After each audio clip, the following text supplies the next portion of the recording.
time the members ask, are we prepared? Are we prepared? We're not. Prepared for the worst. We're calling the National Guard. Now, we should have been here to start out.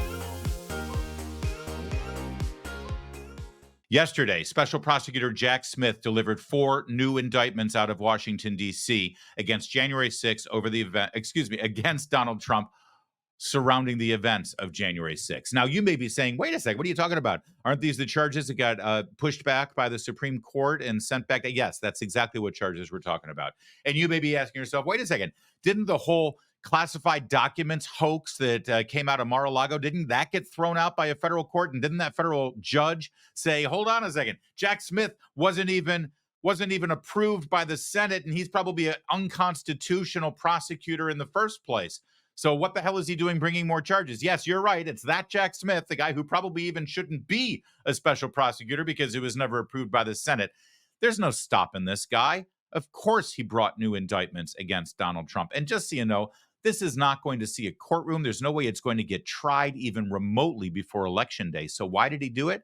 Well, because his job is not to enforce the law. His job is not to protect the innocent citizens of America. His job is not to ensure law and order and prosecute criminals. His job is to use the law as a political weapon to defeat the enemies of Joe Biden, Kamala Harris, and Merrick Garland. That means Donald Trump. So he did his job. His job is to affect this election. His job is to screw with the vote. And he did it. That's how corrupt this Justice Department is. But here's the funny thing. This is all about January 6th, right? Well, a video dropped yesterday related to January 6th, but it had nothing to do with Donald Trump. It had to do with the Speaker of the House, Nancy Pelosi. Take a look at this video, and it's a little hard to hear, first because she's wearing a face diaper, but also because she's got apparently the loudest shoes on the planet echoing in this corridor on Capitol Hill. This video, by the way, shot by Nancy Pelosi's own daughter because they were making some heroic documentary about Madam Speaker. Take a look. How many times the members ask, are we prepared? Are we prepared? We're not. Prepared for the worst. We're calling the National Guard. Now, should have been here to start out. Why weren't the National Guard there to begin with? They thought that they had sufficient No, resources. there's not a question of how they had, but they don't know.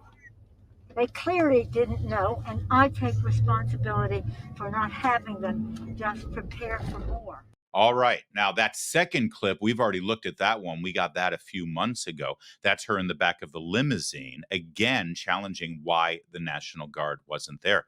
But let's just be clear here as we see the very beginning. How many times have members asked, are we prepared? Are we prepared? We're not. Prepare for the worst. So she's complaining that even though members of Congress are saying, you guys prepared for this? You guys, because we knew that there was going to be a big crowd that day on January 6th. Everybody on the planet knew there was going to be a big crowd there. Members were asking if they were prepared. And clearly she's sitting here saying we weren't prepared. We did not prepare for the worst. Okay. But then we'll continue. We don't have to hear it. We can read it. They're calling the National Guard now. They should have been here to start out with. Let's just understand something. When she says they're calling the National Guard, I don't know who they is supposed to be here, because the two jurisdictions that could have called in the National Guard that had already been pre-approved by President Donald Trump, already pre-authorized 2 days beforehand, the only two entities that can call in the National Guard at Capitol Hill and on the Mall for this sort of thing is the mayor of Washington, D.C., Muriel Bowser, and that woman right there, the Speaker of the House. What do you mean they're calling in the National Guard? Maybe she's talking about her sergeant of arms who answers to her. Sergeant of arms can't call in the National Guard, but at the command and direction of the Speaker of the House, he can. And she, of course, admits it later that she's the one who should have called in the National Guard. You just saw the clip, but let's watch it again. We have responsibility, Terry.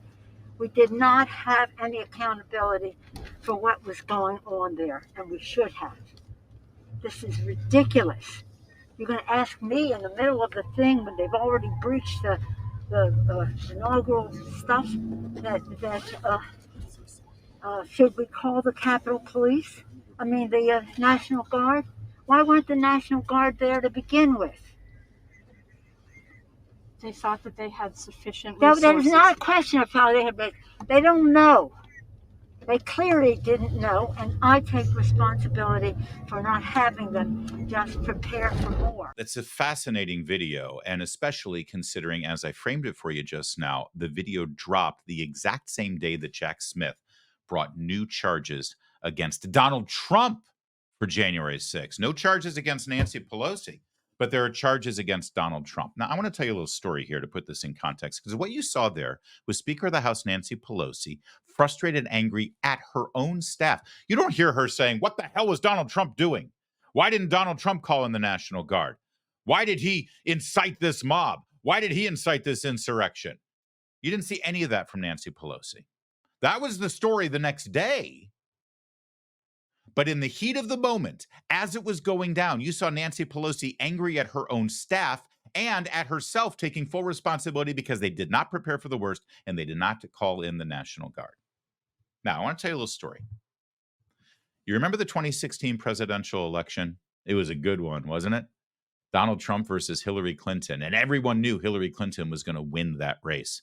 Everyone knew that she was going to be the president. All the smart people in Washington, D.C., all the conventional wisdom. You've seen the videos on YouTube. I love watching them. If I'm in a bad mood, I'll go back and watch them because you got, George Clooney and Nancy Pelosi and Barack Obama and all these smug, smart-ass Democrats and liberals in the media and in the pop culture from Hollywood, smugly saying, Donald Trump will never be president of the United States. Donald Trump is not going to win the president. Donald Trump's not going to. They were so smug. They were so smart. They knew for certain that Hillary Clinton was going to win. You know how certain they were that Hillary Clinton was going to win?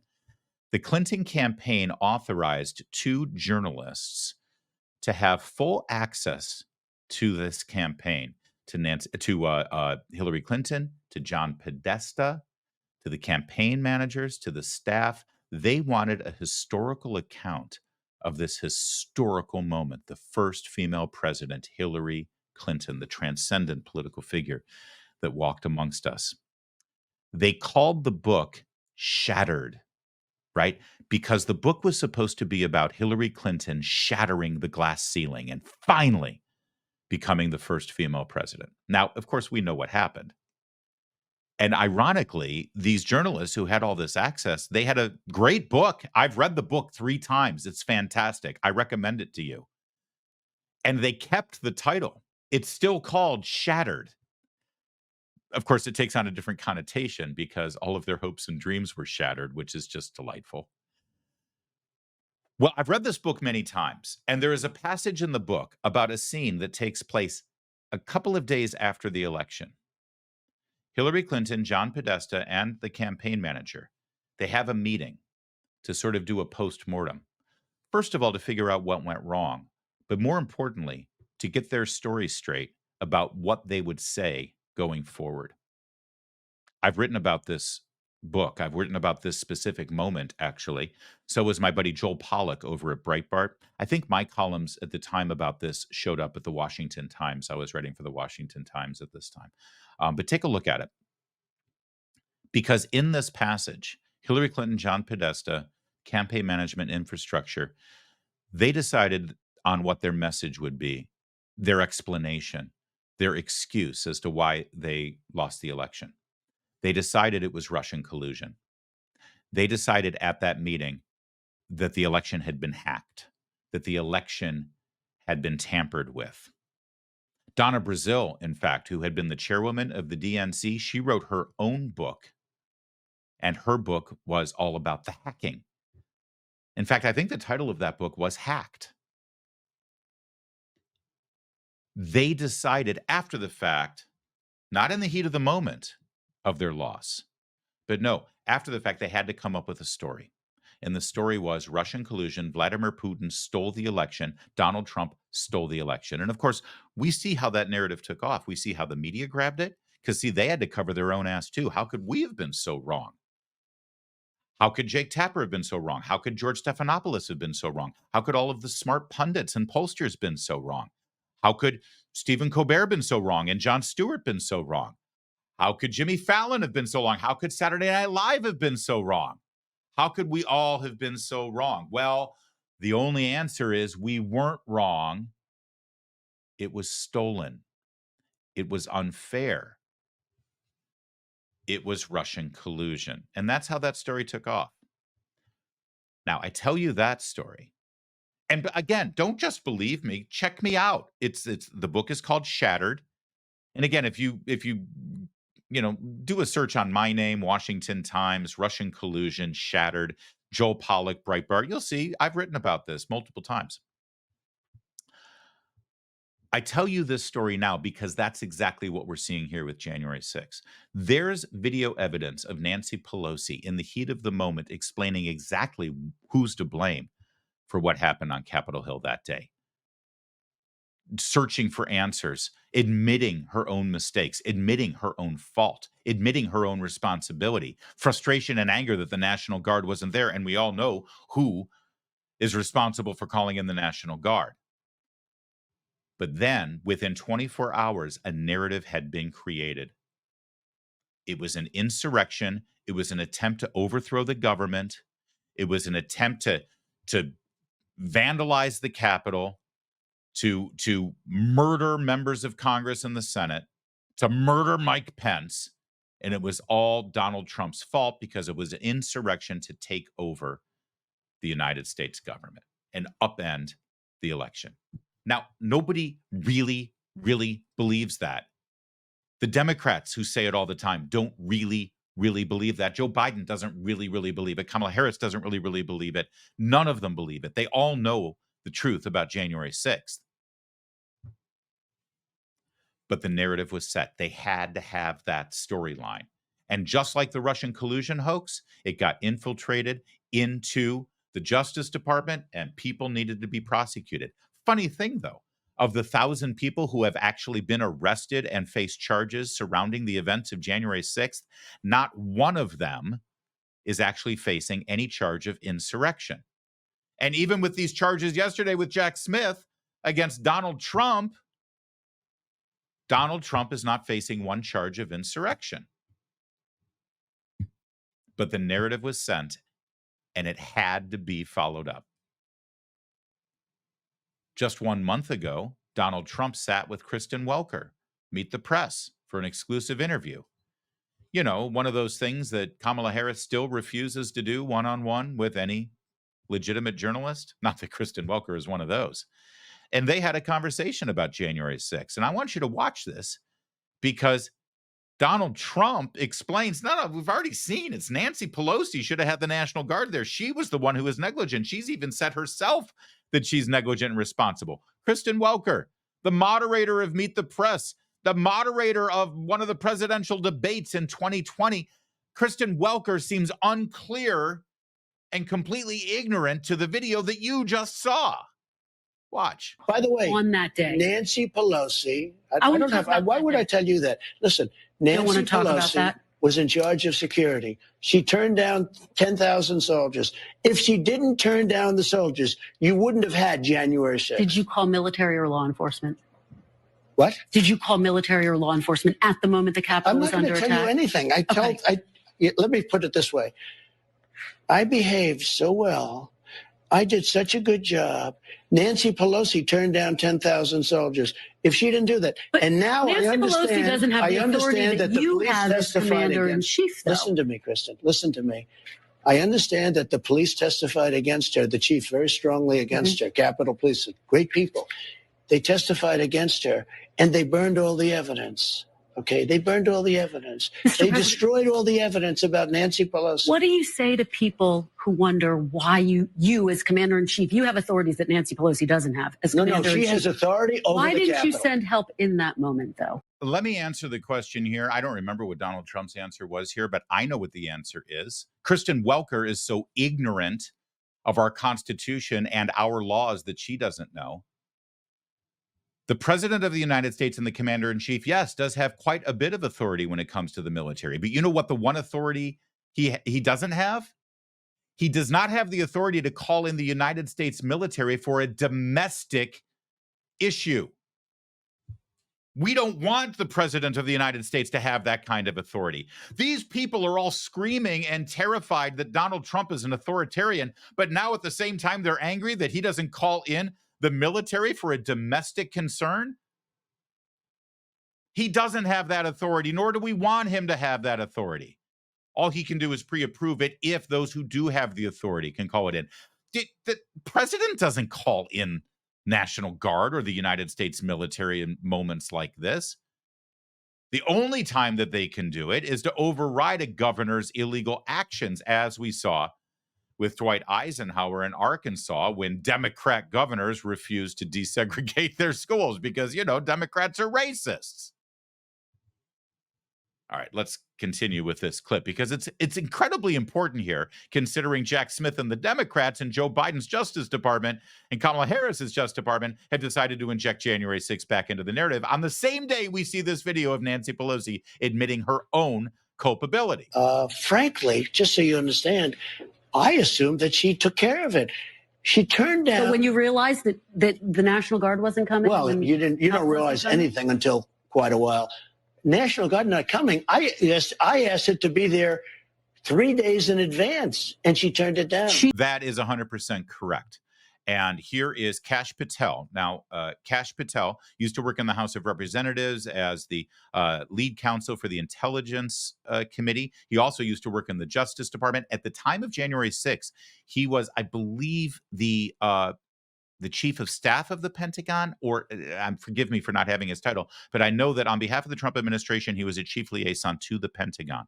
All right. So he was plugged in that day and the days leading up to January 6th with regard to what the military assets were and what the pre-authorizations were. Here's Kash Patel explaining exactly what he saw. And he testified to this effect before the January 6th committee. You just never saw it because, well, the January 6th committee wasn't about getting to the truth about what happened that day. It was about using the law, using Congress to slime and slander Donald Trump and all of the people who were there that day. Why on January 6th, when it has now publicly been admitted by the FBI that they had information that there could possibly be a situation like that at the United States Capitol, why weren't the cabinet secretaries under President Trump briefed? Why didn't the FBI put 1,000 uniformed agents around the U.S. Capitol? Where was the fence?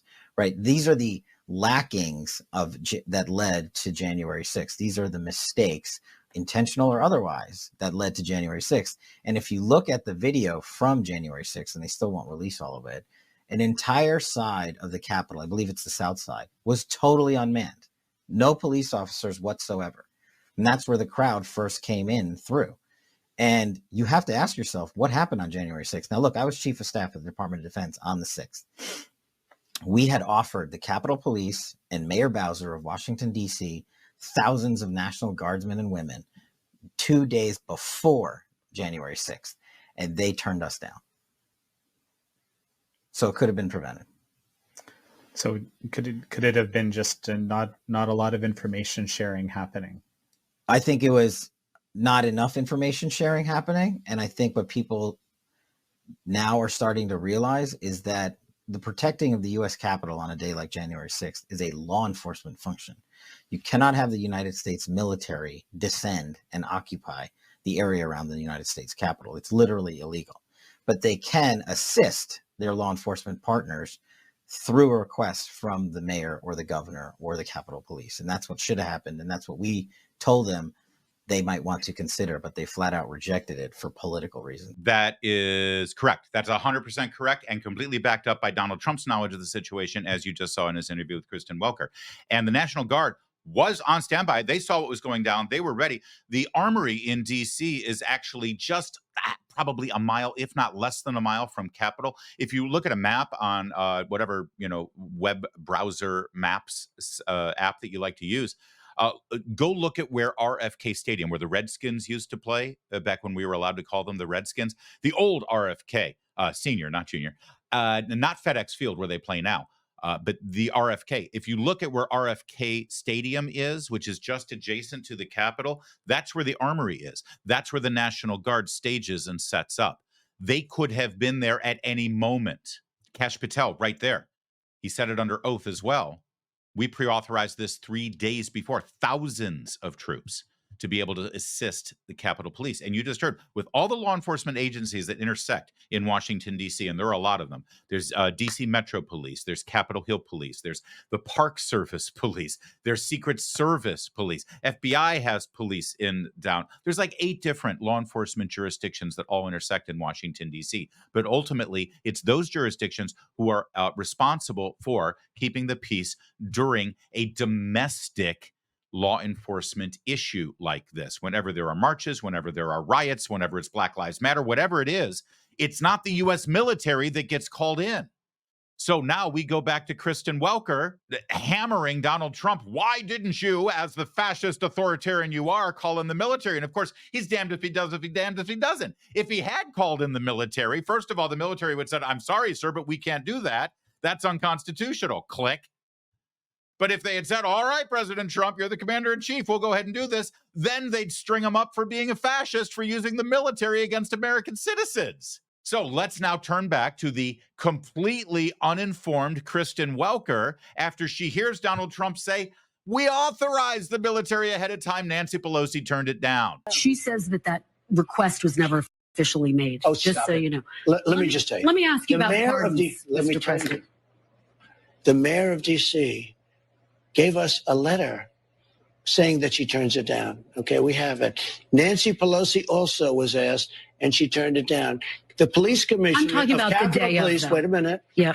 Capitol Police said that he wanted it, and Nancy Pelosi wouldn't accept it. She's responsible for January 6th. That is 100% right. The chief of the Capitol Police, Stephen Sund, asked for the National Guard. He has testified under oath as well that he asked in advance, and he asked that day, and he couldn't even get through to the Sergeant of Arms as things were going down. And where is the chief of Capitol Police now, Stephen Sund? He was asked for his resignation on January 7th by Nancy Pelosi. And as an honorable man, he resigned because of what happened on January 6th. So after learning everything that we just laid out here for you, after all of the facts that have been laid out and Kristen Welker's ignorance, along with every other journalist in this town's ignorance of the reality of the truth of what actually happened and constitutionally what is capable of happening with regard to the National Guard, we remind you again of the video that was just released yesterday of Nancy Pelosi that day. Read the captions with me. Members ask, are we prepared? Are we prepared? We're not. Prepared for the worst. We're calling the National Guard. Now, should have been here to start out. And on the same day that video hits, Jack Smith, special prosecutor who has not been confirmed by the Senate and has already had his charges dismissed or thrown out by a federal court in Florida because that federal judge said, no, you don't even have any constitutional role here as a special prosecutor.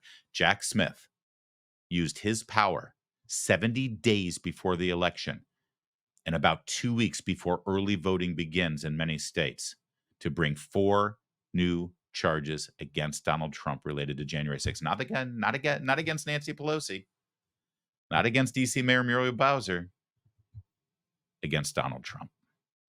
You are watching election meddling and election interference take place before your very eyes. And what just happened yesterday with regard to these charges and January 6th, they are literally, specifically, exactly why Robert F. Kennedy Jr. and Tulsi Gabbard in the last 5 days have basically abandoned their own political party and endorsed Donald Trump for president.